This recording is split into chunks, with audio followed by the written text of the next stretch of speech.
In this video, we are going to engrave a mirror using a diode laser. If that's a project that you want to try, this is the tutorial for you. Stick around, I've got all the details coming up.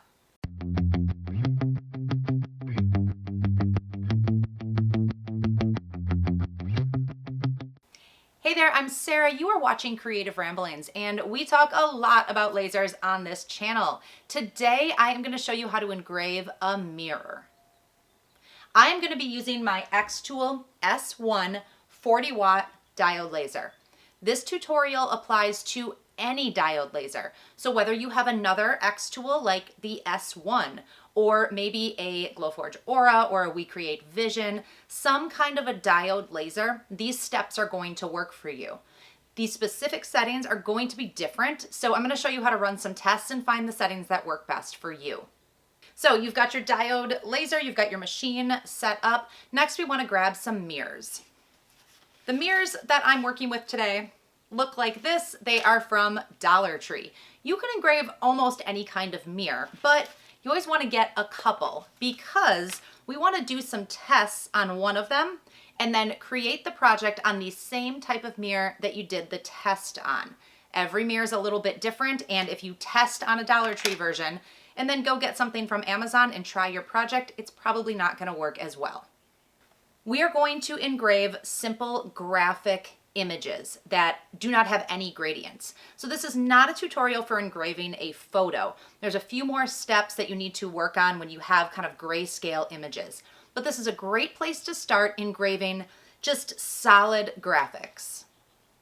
So we are going to open up this machine and we are going to do a setup first.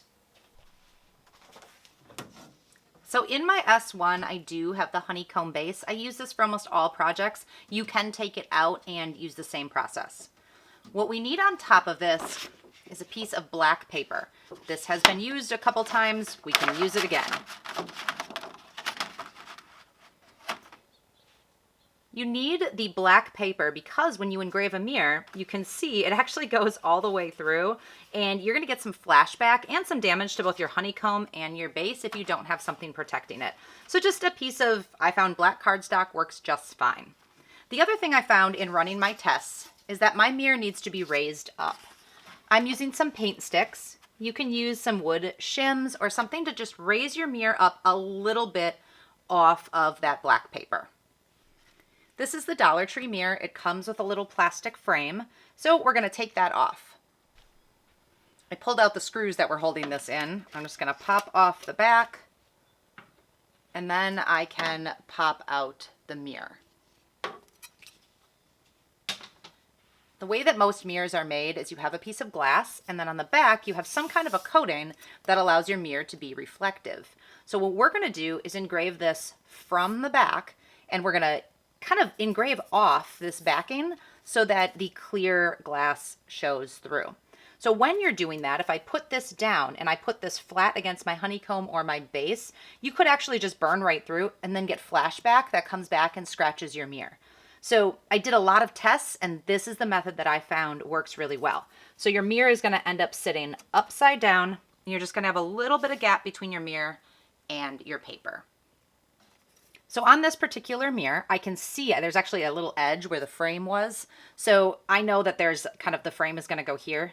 So I'm going to add some words right over here. And so to make this easier, I'm just going to use some painter's tape and paint off or tape off where I want that image to go.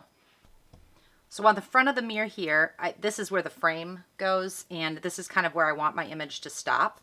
So I'm going to turn this around and I just wrap the tape all the way around.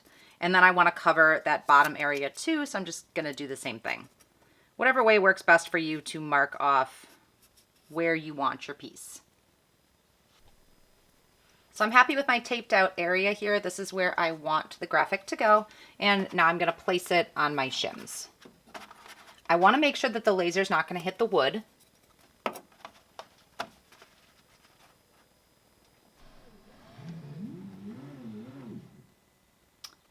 I moved the laser down so the crosshair is right over the top, and now we're going to go over to the software. This positioning system is particular to the S1, so if you have something with a camera, it's going to work a little bit different, but if you have something like a D1 or a different laser, this is a very similar process. So let's go into the XCS software. This is xTool Creative Space, and my xTool S1 is connected. So the first thing I am going to do is auto measure. Next, we want to mark the space. The marking system with the S1 is actually really easy to use. I am just going to create a rectangle. And what I'm going to do is go over to the machine. So take this. And I am going to take that red crosshair and I'm going to mark off this rectangle here. I'm going to use my tape as a guide, and I want to make sure that I don't go over the wood. So that's my first point. Now I can hit the button. I'm going to move it all the way down to the bottom right. And that's my second point.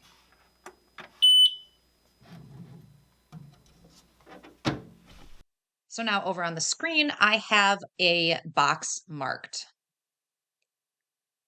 And this is where I want to put my graphic. So we're going to make something really, really simple. I'm just going to type the word hello, and I'm going to use a font that I like.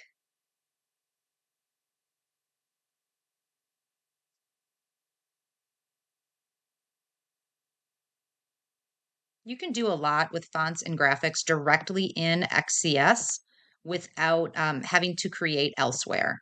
So this fits nicely right in my box here. But I need to weld this together. So I need to stick those letters together. So I am going to click on it and then come down here and click weld. So that looks nice. That's kind of what I wanted here. And I do have little grid lines that are going to help me center it in the box. So now we need to set some parameters. I am not going to pick a material here. I am just going to set some settings that I know work really well based on my test arrays. This is one of my mirrors that I have tested on. It's that same Dollar Tree mirror that came out, and I started by running a test array that I found in XCS. And you can see that the first one didn't really work. Got all the way up here, and that kind of worked, but I still had issues. So then I went on and I just did a bunch of other random pieces. I've done this on other mirrors too. So this took a good amount of time to find my test array and eventually find the one that was perfect, which is this one right here. And that's the settings we're going to use. Be prepared to do this for yourself with whatever machine you are doing.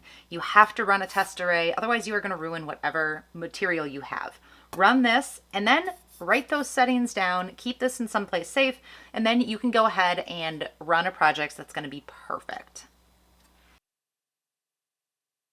The settings that I'm choosing that work for me with my S1 40 watt are 70% power, 481 speed, 1 pass, and 120 lines per centimeter. Now we can go ahead and frame. Nope. Oh, I missed one step here. This is super important. We are engraving from the back, so you have to mirror your image, which means reflect it horizontally. Super, super important because we're engraving from the back. All right, everything else stays the same. My settings are done. I can frame it just to make sure it fits, and then we can go ahead and process.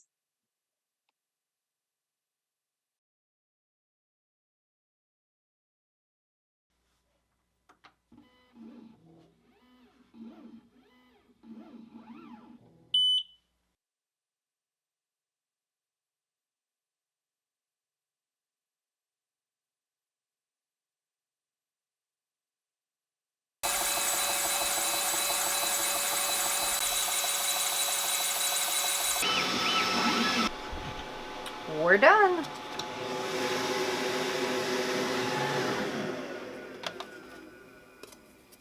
Definitely went right through to the paper. So that is a great engrave, and if we flip it over, that looks so cool. So let's get this cleaned up a little bit. I'm gonna start by just pulling off all the tape.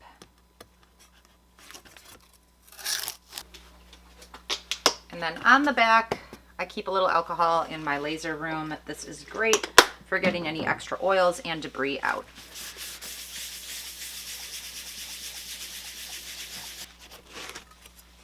And there we go. That looks fantastic. Just clean off the front a little bit and then we can put this in the frame.